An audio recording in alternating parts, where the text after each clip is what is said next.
Informasi mengenai Messi ya, supaya tahu semua. Yang namanya pemain itu dipanggil. Begini penjelasan soal kepastian Maes Hilgers bisa main atau tidak saat melawan Jepang nanti. Inilah alasan kenapa Kevin Dix bisa bermain melawan Jepang nanti. Ternyata karena orang ini. Beginilah fokus latihan pertama seluruh pemain timnas Indonesia, persiapan melawan Jepang nanti. Sudah tiba di Jakarta, tak disangka begini pernyataan pelatih Jepang dan pemain Jepang soal Indonesia. Semua berita lainnya akan kita bahas lengkap di sini.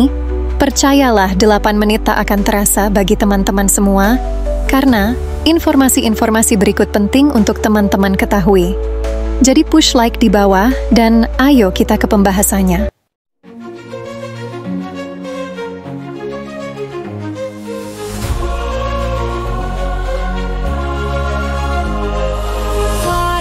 Juarakanmu, berjuangkan cita-citamu, jangan lupakan para pendukungmu, selalu ada di sampingmu, selalu dengan semangat juang.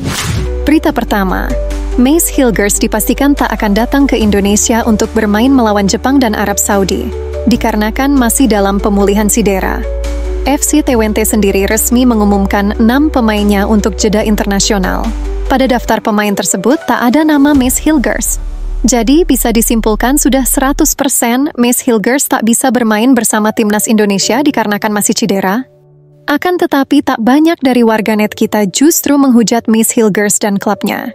Percayalah teman-teman, tak ada pemain di dunia ini yang mau cedera. Apalagi pemain penting sekelas Maes Hilgers, sekali mengalami cedera dia harus berpikir panjang untuk masa depannya.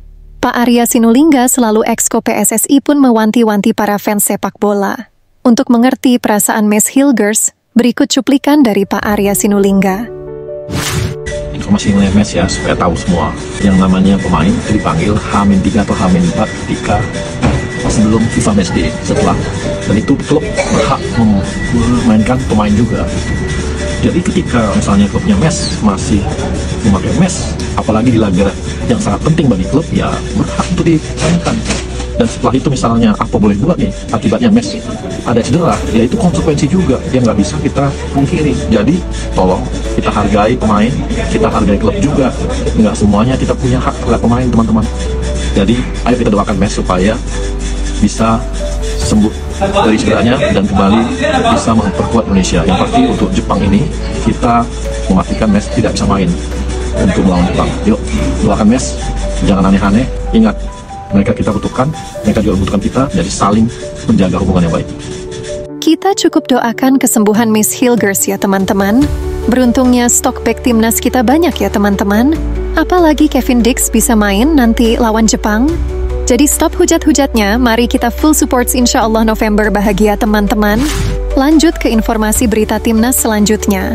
Seperti yang teman-teman semua ketahui, alhamdulillah Kevin Dix dikonfirmasi bisa bermain saat melawan Jepang 15 November nanti, dan Kevin Dix akan menuju ke Indonesia malam ini. Setidaknya sesuai jadwal, Kevin Dix diperkirakan akan sampai di Jakarta pada pukul 10 malam. Waktu Indonesia malam ini, soal bisa bermainnya Kevin Dix melawan Jepang dikonfirmasi langsung oleh Ketua Umum PSSI Bapak Erick Thohir melalui unggahan sosial medianya. Beliau mengatakan proses pindah federasi Kevin Dix sudah selesai dan sudah diterima oleh FIFA. Jadi Kevin Dix bisa bermain saat melawan Jepang nanti. Semua proses Kevin Dix yang begitu secepat kilat ini tak lepas dari kerja keras Bapak Erick Thohir dan jajarannya.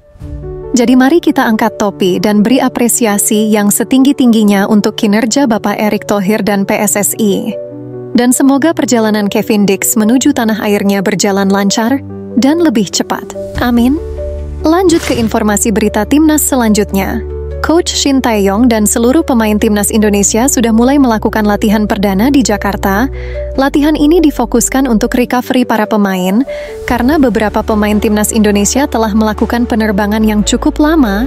Jadi latihan ini berfokus untuk pemulihan saja, dan akan dilanjut latihan taktik dan strategi lainnya di hari berikutnya. Lanjut ke informasi berita timnas selanjutnya.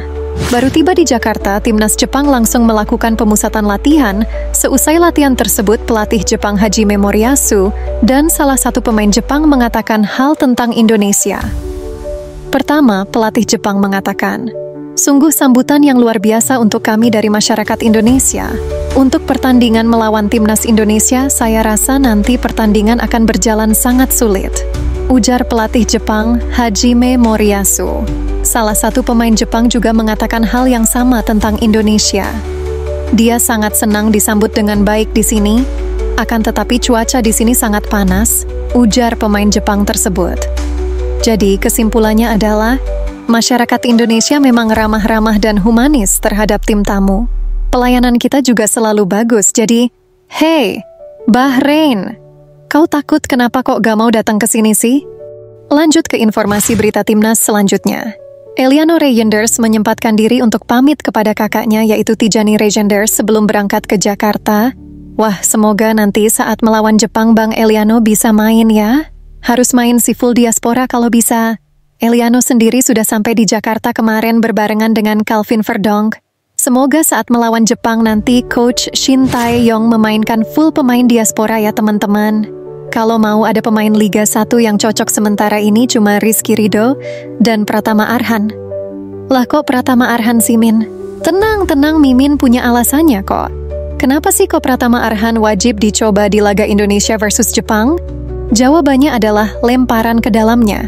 Mungkin di saat nanti Indonesia susah sekali menciptakan peluang. Nah saat itulah Pratama Arhan bisa masuk. Untuk menciptakan peluang selain dari bola-bola mati. Mengingat lemparan Arhan ini sangat momentum sekali jadi Mimin rasa. Jika jalan mulai buntu, Pratama Arhan bisa masuk. Karena kelemahan Jepang adalah bola-bola atas. Gimana menurut kalian? Komen di bawah ya. Lanjut ke informasi berita timnas selanjutnya. Perkembangan timnas Indonesia di bawah asuhan Coach Shin Tae-yong dan kepemimpinan Bapak Erick Thohir disorot media-media Eropa dalam akun YouTube Euronews mengunggah sebuah video berdurasi beberapa menit tentang analisa dan tanggapan pengamat-pengamat sepak bola tentang perkembangan timnas Indonesia. Tak sedikit yang meyakini timnas Indonesia akan jadi negara yang akan mengejutkan dunia dengan lolos ke Piala Dunia. Berikut adalah sedikit cuplikannya. What they actually want to do and what they can achieve if they get a bit of quality on board. Shin Tae-yong coming in was huge. I think he adds a lot of. Gimana menurut teman-teman? Masih optimiskah kita bisa ke Piala Dunia? Komen di bawah ya. Lanjut ke informasi berita timnas selanjutnya.